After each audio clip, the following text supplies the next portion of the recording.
करवा चौथ व्रत कथा। एक साहूकार था जिसके 7 बेटे और 1 बेटी थी। सातों भाई व बहन एक साथ बैठकर भोजन किया करते थे। एक दिन कार्तिक की कृष्ण पक्ष की चौथ का व्रत आया तो भाई बोला कि बहन आओ भोजन कर लें। बहन बोली कि आज करवा चौथ का व्रत है, चांद उगने पर ही खाऊंगी।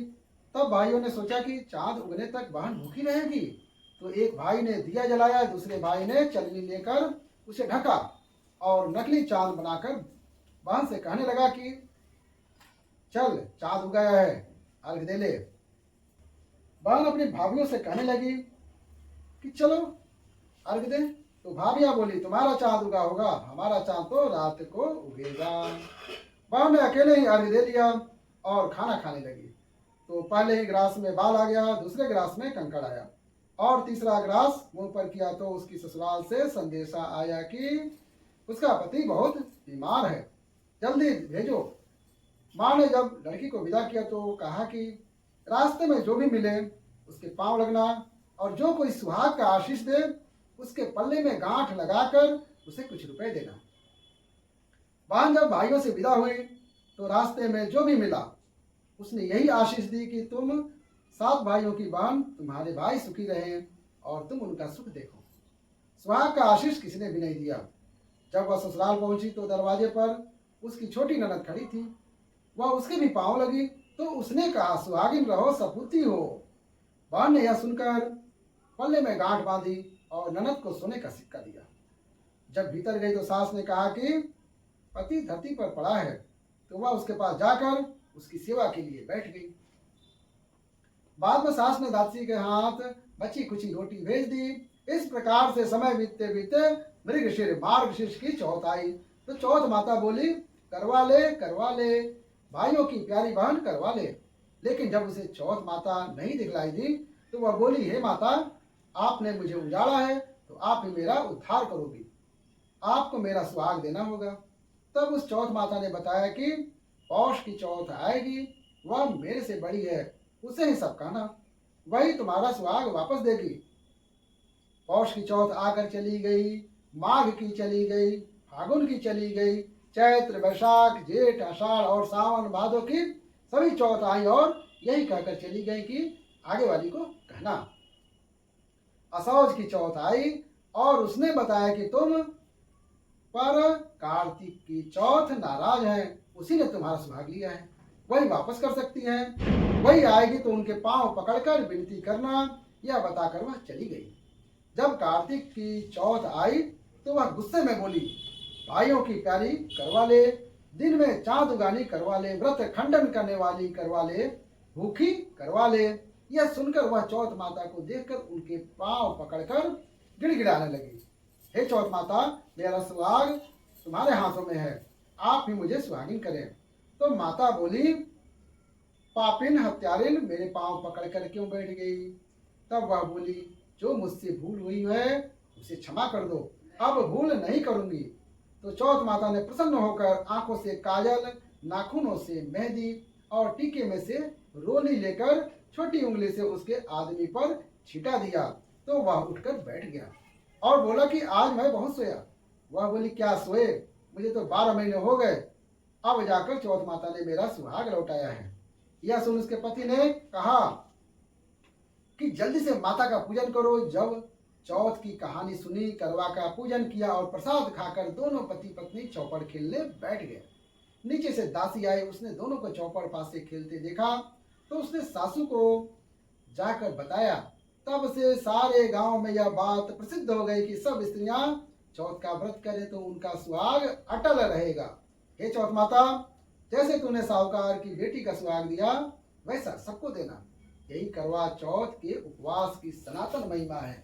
बोलिए करवा चौथ माता की जय। अक्षत और फूल ले लीजिए। दूसरी कथा हम करने जा रहे हैं, करवा चौथ व्रत कथा। अति प्राचीन काल की बात है। एक बार पांडु पुत्र अर्जुन तप करने के लिए नीलगिरी पर्वत पर चले गए तो पीछे से द्रौपदी को बड़ी चिंता होने लगी कि कहीं अर्जुन की तपस्या में कोई विघ्न न डाल दे, क्योंकि पांडवों के अनेक शत्रु थे। इस प्रकार द्रौपदी ने शोक विवल हो श्री कृष्ण की आराधना की। श्री कृष्ण उपस्थित हुए और पूछा कहो क्या कष्ट है तुम्हें। द्रौपदी बोली हे प्रभु, मुझे क्या कष्ट है यह तो आप स्वयं जानते हैं। आप तो अंतर्यामी हो। मुझे कष्टों के बोझ ने विह्वल कर दिया है। ऐसा कोई उपाय है जिससे इन कष्टों से छुटकारा मिल सके? श्री कृष्ण मुस्कुराकर बोले, हे महाभागा, तुम्हारा प्रश्न अति उत्तम है। यही प्रश्न एक बार पार्वती जी ने शिव जी से किया था। तब शिव जी ने पार्वती जी को करवा चौथ का व्रत का विधान बताया था।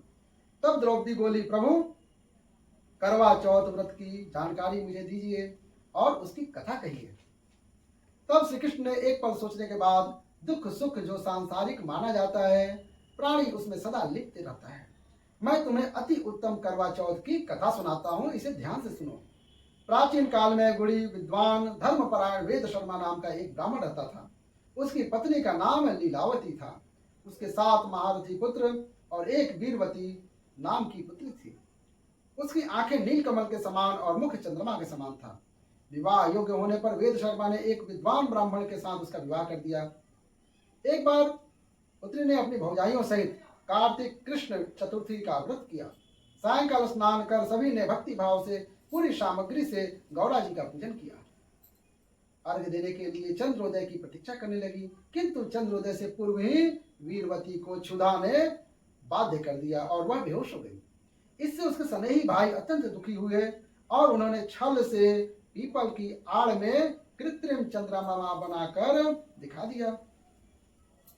लड़की ने अर्घ दे भोजन कर लिया। भोजन करते ही उसके पति की हृदय गति बंद हो गई। इससे दुखी हो उसने पुनः शिव जी का पूजन 1 वर्ष तक निराहार रहकर किया तथा वर्ष के समाप्त पर करक चतुर्थी का व्रत किया। तब इंद्राणी वहां देव कन्याओं के साथ करक चतुर्थी का व्रत करने आई और स्वयं वीरवती के पास गई। वह ब्राह्मण पुत्री से उनसे अपने दुख का कारण पूछा। इंद्राणी ने बताया, तुम्हें करवा चौथ व्रत में चौथ दर्शन से पूर्व चांद का दर्शन किया जाता है, उनसे पूर्व भोजन कर लेने से यह कष्ट मिला है। तब उस लड़की ने अंजलि बांधकर विनय की कि इससे मुक्त होने का कोई उपाय बताइए। इस पर इंद्राणी ने कहा, अब तुम विधि पूर्वक इस करवा चौथ का व्रत करो तो तुम्हारे पति पुनर्जीवित हो जाएंगे। वीरवती ने ऐसा ही किया, जिसके प्रभाव से उसका पति जीवित हो गया और वह अपने पति के साथ आनंद पूर्वक रहने लगी। श्री कृष्ण ने कहा, हे द्रौपदी, यदि तुम भी इस व्रत को करोगी तो तुम्हारे सभी संकट टल जाएंगे। श्री कृष्ण के इन वचनों को सुनकर द्रौपदी ने यह व्रत किया और पांडव सभी क्षेत्रों में विजयी हुए। इस प्रकार सुख सौभाग्य पुत्र पौत्रादि और धन धान्य की इच्छुक स्त्रियों को यह व्रत विधि पूर्वक करना चाहिए।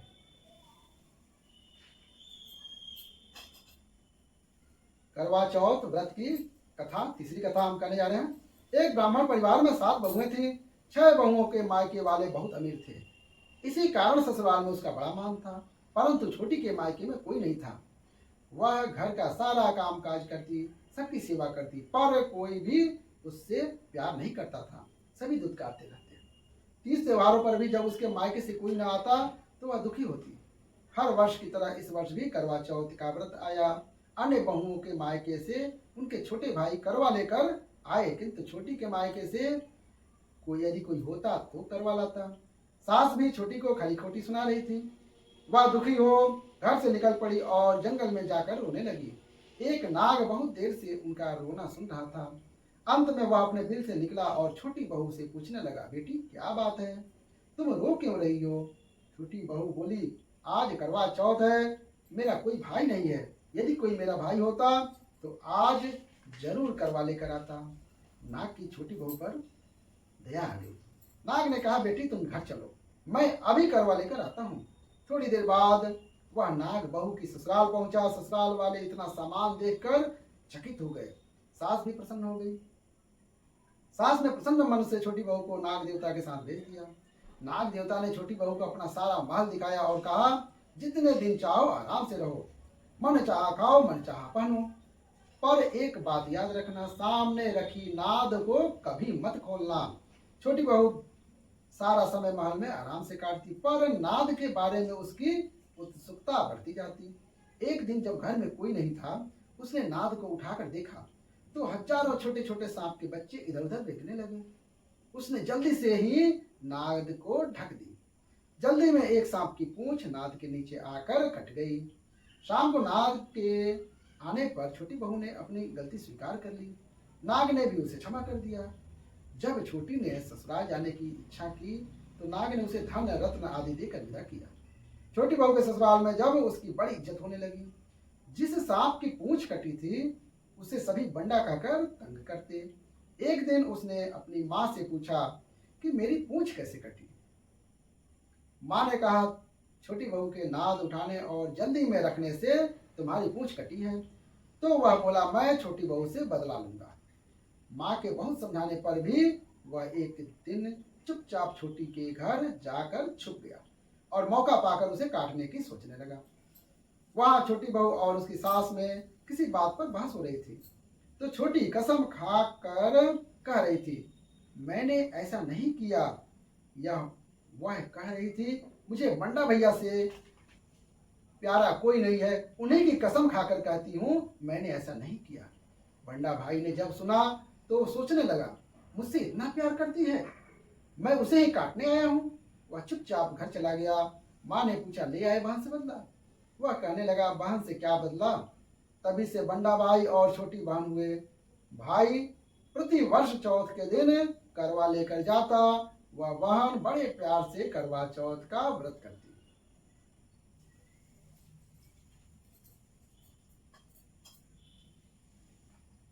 करवा चौथ के व्रत की चौथी कथा।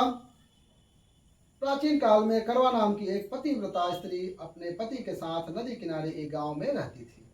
कार्तिक मास के कृष्ण पक्ष की चतुर्थी चौथ के दिन उसका पति नदी में स्नान करने गया। स्नान करते समय एक मगरमच्छ ने उसका पैर पकड़ लिया। वह करवा करवा नाम लेकर जोर जोर से अपनी पत्नी को पुकारने लगा। उसकी आवाज सुनकर उसकी पत्नी दौड़कर आई और उसने मगर को कच्चे धागे से बांध दिया। मगर को बांधकर वह यमराज के यहाँ पहुंची और यमराज से बोली, भगवान, मगरमच्छ ने मेरे पति का पैर पकड़ लिया है, अतः पैर पकड़ने के अपराध में आप अपने बल से उस मगरमच्छ को नरक में ले जाओ। यमराज ने कहा, अभी मगरमच्छ की आयु शेष है, अतः मैं उसे नहीं मार सकता। इस पर करवा ने कहा, यदि आप ऐसा नहीं करोगे तो मैं आपको श्राप देकर नष्ट कर दूंगी। यह सुनकर यमराज डर गए और उस पतिव्रता स्त्री करवा के साथ जाकर मगरमच्छ को उन्होंने यमपुरी भेज दिया और करवा के पति को दीर्घायु प्रदान की। उसी समय से यह करवा चौथ मनाई जाती है और सुहागिन स्त्रियों के द्वारा व्रत रखा जाता है। हे करवा माता, जैसे तुमने अपने पति की रक्षा की वैसे सबके पतियों की रक्षा करना। जय करवा माता। अब अंतिम कथा गणेश जी विनायक जी की कहानी है। इस कथा के बगैर ये व्रत अधूरा रह जाता है। एक अंधी बुढ़िया थी, उसके एक बेटा और बेटा की एक बहू थी। बुढ़िया बहुत गरीब थी, वह हमेशा गणेश जी की पूजा किया करती थी। एक दिन प्रसन्न होकर गणेश जी बुढ़िया से बोले, बुढ़िया माँ, तू जो चाहे सो वर मांग ले। बुढ़िया बोली, मुझसे तो वर मांगना नहीं आता, कैसे और क्या वर मांगू। तब गणेश जी बोले, तू अपने विचार कर ले मन में, कल आकर मांग लीजो। तब बुढ़िया खुशी खुशी अपने घर आई और बेटा से कहने लगी, आज गणेश जी मुझसे कह रहे थे कि तू जो चाहे सो वर मांग ले, सो बता मैं क्या मांगू। बेटा ने कहा, धन मांग ले। फिर बहू से पूछा, बहू ने कहा, नाती मांग लो। तब बुढ़िया ने सोचा कि ये दोनों तो अपने मतलब की चीज मांग रहे हैं। तब बुढ़िया ने पड़ोसियों से पूछा। पड़ोसियों ने बुढ़िया से कहा, तू तो थोड़े दिन जीवेगी, क्यों धन मांगे, क्यों नाती मांगे, तू तो अपने दीदा घोड़ा मांग ले, जिससे तेरी जिंदगी आराम से कट जाए। बुढ़िया ने पड़ोसियों की भी न मानी। घर में आकर सोचने लगी कि जिसमें बेटा बहू राजी हो वह भी मांग लो, जो अपने मतलब की चीज हो वह भी मांग लो। जब वह दूसरे दिन गणेश जी की पूजा करने लगी तब गणेश जी आए और बोले, बुढ़िया माँ, बोल क्या मांगे, जो चाहे वो मांग ले। झट बुढ़िया बोली, यदि आप प्रसन्न हैं तो मुझे 9 करोड़ की माया दें, निरोगी काया दें, दीदा घोड़ा दें, नाती पोता दें, जमाई देवता दें, भाई भतीजे दें और सब परिवार को खूब सुख दें, अंत में मोक्ष दें। तब गणेश जी बोले, बुढ़िया माँ, तूने तो हमें बहुत ठग लिया है, जो तूने मांगा वह सब तुझे मिलेगा। यह कहकर गणेश जी अंतर्ध्यान हो गए और बुढ़िया माँ को मांगे अनुसार सब कुछ मिल गया। हे गणेश जी महाराज, जैसे तुमने उस बुढ़िया को सब कुछ दिया वैसे हम सबको देना।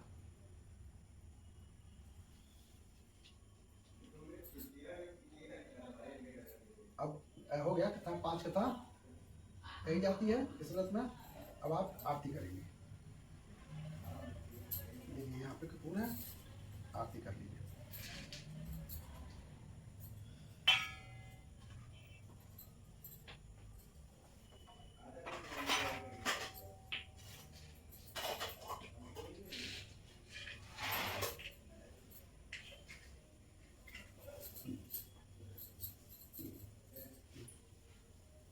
आरती थोड़ी, 2 आरती है शिव जी की और गणेश जी की है, दोनों आरती करेंगे। कपूर रखिएगा।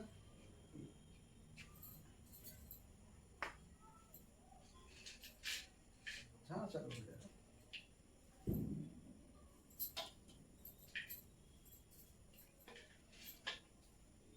हर हर महादेव।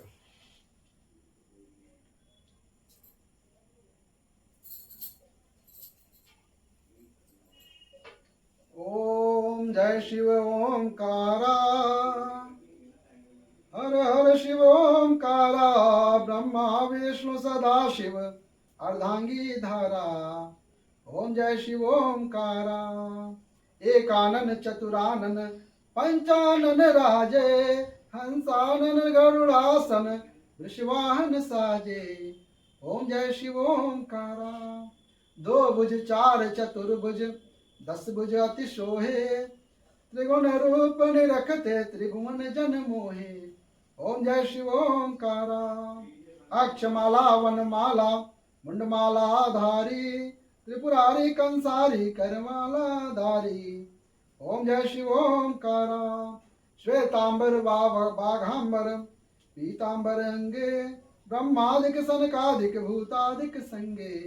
ओम जय शिव ओमकारा, कर के मध्य कमंडल चक्र त्रिशूलधारी, सुखहारी दुखहारी सुखकारी दुखहारी जगपालन हारी। ओम जय शिव ओमकारा, ब्रह्मा विष्णु सदा शिव जानत अविवेका, प्रणवाक्षर में शोभित ये तीनों एका। ओम जय शिव ओमकारा, त्रिगुण शिव जी की आरती जो कोई नर गावे, कहत शिवानंद स्वामी मन वांछित फल पावे। ओम जय शिव ओमकारा। अब हम श्री गणेश जी की आरती करेंगे। जय गणेश जय गणेश जय गणेश देवा, माता जाकी पार्वती पिता महादेवा। पान चढ़े फूल चढ़े और चढ़े मेवा, लड्डुअन को भोग लगे संत करे सेवा। जय गणेश जय गणेश जय गणेश देवा, माता जाकी पार्वती पिता महादेवा।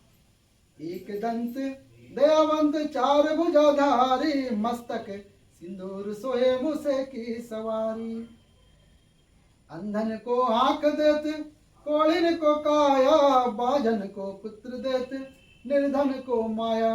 जय गणेश जय गणेश जय गणेश देवा, माता जाकी पार्वती पिता महादेवा। दीनन की लाज रखो शंभु सुतवारी, कामना को पूरा करो जाऊं बलिहारी। जय गणेश जय गणेश जय गणेश देवा, माता जाकी पार्वती पिता महादेवा। सूर्य श्याम शरण आवे सफल कीजिए सेवा। महादेव गणेश भगवान माता पार्वती पूरे परिवार के साथ सभी पे दया दृष्टि कृपा दृष्टि बनाए रखें, सभी लोग स्वस्थ रहें निरोगी रहें और अनुष्का जी की मनोकामना पूर्ण करें। महादेव जो भी अनुष्का जी मनोकामना लेकर आज बैठी हुई है, करवा चौथ का व्रत कर रही है, माता आशीर्वाद बनाए रखें। नमः पार्वती पते हर